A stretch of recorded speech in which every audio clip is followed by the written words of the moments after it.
Nandito tayo ngayon sa Pares ni Diwata.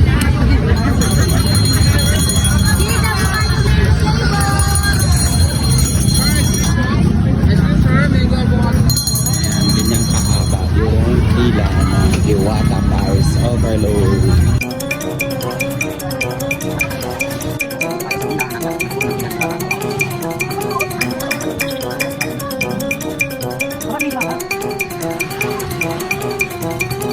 Kasi bakit na dito kami, pumipila kami. So mahaba yung pila kung makikita nyo. Makita mo yung pila, sir. Yan. Basta sa kapila.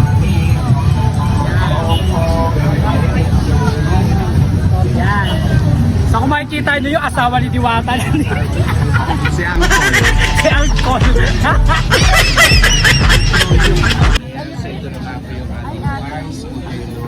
Hindi na lang tayo pa rin nakakaharap-harap.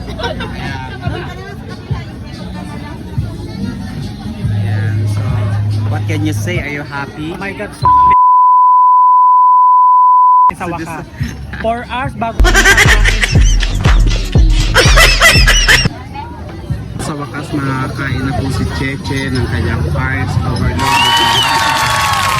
After how many years na pumila siya?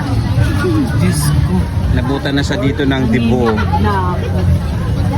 Ayan ang chicken ni Diwata. Mas malaki pa yung chicken sa fest mo. Diba? Thank you so much kay Diwata sa kanyang Pares Overload.